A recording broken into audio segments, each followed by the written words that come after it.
Agnipath scheme के विरोध में आज भी जगह जगह प्रदर्शन हो रहे हैं। हिंसक प्रदर्शन की 6 तस्वीरें अब टीवी9 भारतवर्ष पर हम आपको दिखाने जा रहे हैं, जहां प्रदर्शनकारियों ने तोड़फोड़ की है, गाड़ियों को आग के हवाले किया गया है।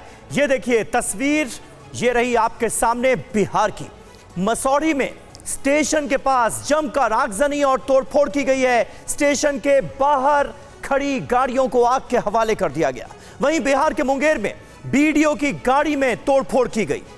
इसके अलावा जहानाबाद की तस्वीर आपके सामने है, यहां पर बस ट्रक में आग लगा दी गई है। इसके अलावा बिहार के साथ साथ यूपी में भी आज कई जगहों पर जमकर हिंसा हुई। यूपी के जौनपुर में पथराव किया गया, तोड़फोड़ हुई, जमकर हंगामा हुआ। इसके अलावा चंदौली में भी विरोध की चिंगारियां नजर आईं। प्रदर्शनकारियों ने यहां भी जमकर बवाल किया। इसके अलावा यूपी के बागपत में भी सेना में भर्ती की अग्निपथ योजना को लेकर प्रदर्शनकारियों ने जोरदार प्रदर्शन किया।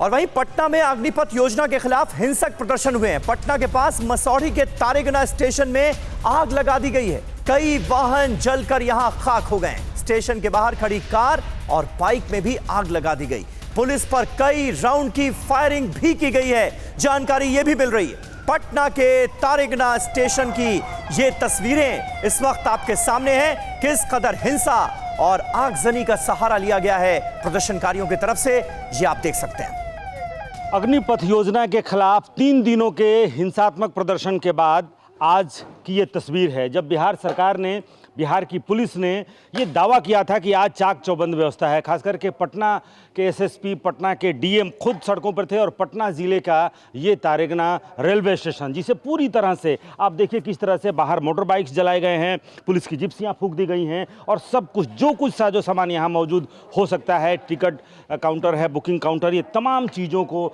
ना सिर्फ तोड़ फोड़ कर दिया गया है बल्कि पूरी तरह से, ये देखिए यहाँ पर ये टिकट किस तरह से बिखरे पड़े हैं। आप अंदाज़ा लगाइए कि क्या आलम रहा होगा, किस तरह से जितने साजो सामान हैं, सब कुछ कंप्यूटर वगैरह जो भी इलेक्ट्रॉनिक जो उपकरण हैं, उन तमाम चीज़ों को यहाँ पर तहस नहस और सब में आग लगा दी गई है। हालांकि यहाँ पर अग्निशमन ने आग पर जरूर काबू पा लिया है, लेकिन आप देखिए कि जहाँ तक आप देखेंगे स्टेशन के बाहर से लेकर के और स्टेशन के अंदर तक किस तरीके से सब कुछ आग के हवाले। और यही स्थिति पिछले 2 दिन से देख रहे हैं कि किस तरीके से कल जैसे दानापुर रेलवे स्टेशन पर ना सिर्फ वहाँ जो बाहर गाड़ियाँ खड़ी थी उन गाड़ियों को आग के हवाले कर दिया गया था, बल्कि अंदर जो कुछ सामान हाथ लगता है, जो कुछ रास्ते में आता है, सब कुछ तोड़ दिया जाता है। और उनको डर है कि सीसीटीवी, यहाँ देखिए सीसीटीवी लगा हुआ है, इस सीसीटीवी को 3 सीसीटीवी यहाँ मौजूद थे, सबको तोड़ने के बाद से यहाँ और प्लेटफॉर्म के बाद यहाँ फेंक दिया जाता है रेलवे ट्रैक पे। रेलवे ट्रैक पर कल हमने देखा दानापुर रेलवे स्टेशन पर किस तरीके से जो मोटर बाइक्स थे बाहर से उनको लेकर के अंदर आया गया था। और सिर्फ इस प्लेटफॉर्म पे नहीं, देखिए प्लेटफॉर्म संख्या 2 पर, यहाँ 2 ही प्लेटफॉर्म है, प्लेटफॉर्म संख्या 2 पर भी जो दुकानें वहाँ पर मौजूद थी व्हील्स की, उन तमाम दुकानों को आग के हवाले कर दिया गया है। बाहर भी अगर आपको दिखलाएँ तो किस तरीके से ये टिकट काउंटर बुकिंग जो कार्यालय है वहाँ कुछ नहीं बचा है। जिधर भी देखिए, जिधर भी संभावना नज़र आई होगी, अंदर आप देखते जाएं किस तरीके से इस कमरे में आप देखिए, इस कमरे को किस तरीके से यहाँ जो कुछ कागज़ पत्तर यहाँ पर जो मौजूद हैं उन सब को आग के हवाले, अंदर तक कुछ नहीं बचा है, सब कुछ तहस नहस।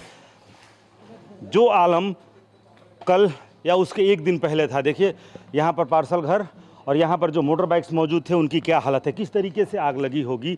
1, 2 और सामने अगर आप देखें तो उसमें अंदर एक मोटर बाइक, यानी कि जो कुछ हाथ लगा है, जो कुछ सामने था, आगे तक अगर आप देखते जाएं तो सब कुछ ना सिर्फ आग में झोंक दिया गया है बल्कि जो कुछ हाथ लगा है सब कुछ तोड़ भी दिया गया है। और ये लग रहा था कि जिस तरीके से कुछ जो छात्रों की जो शंकाएँ थी उन शंकाओं का निवारण हो रहा है एक एक करके, लेकिन वो छात्र जो हैं वो समझने को तैयार नहीं है क्या वाकई ये छात्र हैं या फिर इनका मकसद ही है हंगामा खड़ा करना, इनका मकसद ही है कि बस पहुंचते ही सब कुछ तोड़ देना है, सब में आग लगा देनी है, सब कुछ तहस नहस कर देना है। क्योंकि जिस तरीके से गृह मंत्रालय ने 10% आरक्षण की बात की कि किस तरीके से एपीएफसीज में और असम राइफल्स में 10% ये जो अग्निवीर हैं उनके लिए सुरक्षित रखा जाएगा, उसके बाद से कुछ एज रिलैक्सेशन दिया गया है। तो ऐसा लग रहा था कि छात्र अब शायद समझेंगे और उसके बाद से वो ये जो हिंसात्मक कार्रवाई है इसमें शायद कमी आएगी। लेकिन उसके बाद से बिहार जिस तरीके से पिछले 3 दिनों से जल रहा था, आज 15 कंपनियां पैरामिलिट्री फोर्सेस डिप्लॉय किए गए। सिर्फ पटना के लिए 5 कंपनी पैरामिलिट्री फोर्सेस उतारे गए थे। इसके अलावा स्टेट पुलिस है। लेकिन जो पिछले 3 दिनों से स्टेट पुलिस का जो इनएक्शन देखने को मिला है, उसी को आगे बढ़ाते हुए चाक चौबंद व्यवस्था और सुरक्षा का पुख्ता इंतजाम है। इस दावे के बाद भी आज पटना जिले के तारेगना स्टेशन की ये तस्वीर कुछ और ही कहानी बयां कर रही है।